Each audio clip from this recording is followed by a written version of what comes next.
Syaratannya menjadi kesulitan. Saya sebenarnya secara pribadi juga punya keinginan berkompetisi di daerah untuk Pilgub. Tapi kalau jalur perseorangan syaratnya begitu besar ya tentu ya kita masih berpikir kembali untuk nah kita juga tadi mendiskusikan mungkin ke depan ini tadi karena sebuah norma itu ada dalam undang-undang eksis tapi tidak bisa dilaksanakan mungkin perlu dikaji ulang. Misalnya tadi opsinya adalah apakah bisa dirasionalisasi.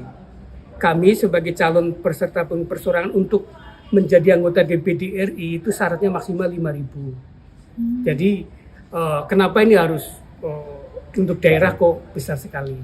Yang kedua, kesetaraan sebagai peserta pemilu, kami sebenarnya juga sudah melalui tahapan pemilu yang mendapatkan dukungan pemilih. Saya misalnya mendapatkan 11%. Sekian persen ya untuk dukungan dari masyarakat Jawa Tengah. Sementara syarat calon perseorangan kan 6,5%. Nah, saya sudah melampaui syarat 6%. Semestinya kalau misalnya ini adalah ada equal sebagai peserta pemilu untuk mencalonkan di pilkada, sebenarnya bisa juga dukungan yang melebihi syarat itu mungkin bisa ditransformasi menjadi syarat untuk pilkada perseorangan karena melampaui dukungan tadi 6%. Itu juga memungkinkan. Yang juga penting kenapa calon perseorangan ini perlu diberikan akses yang memungkinkan munculnya figur-figur karena pilkada sejatinya adalah kesempatan untuk kader-kader terbaik bisa berkontribusi untuk kepemimpinan di daerah, sekaligus masyarakat juga harus diberi kesempatan untuk hadirnya figur-figur yang cukup banyak untuk dipilih.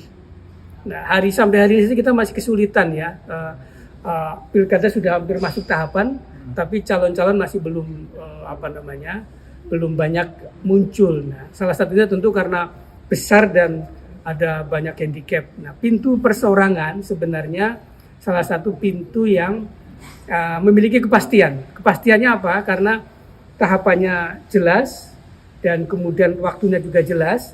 Sementara kalau non perseorangan kan tergantung datangnya surat dukungan bisa sampai last minute. Kalau ini jalur yang paling pasti untuk masuk ke kontes pilkada. Nah, cuma sekali lagi ini mungkin sebagian masih berupa pemikiran ke depan. Jalur ini harus dibuka untuk ruang yang bisa lebih memungkinkan munculnya figur-figur melalui jalur perseorangan dengan persyaratan yang bisa dirasionalkan dengan berbagai argumentasi tadi. Apakah logika peserta pemilu perseorangan ataukah logika kesetaraan dengan peserta pemilu di level pemilu legislatif.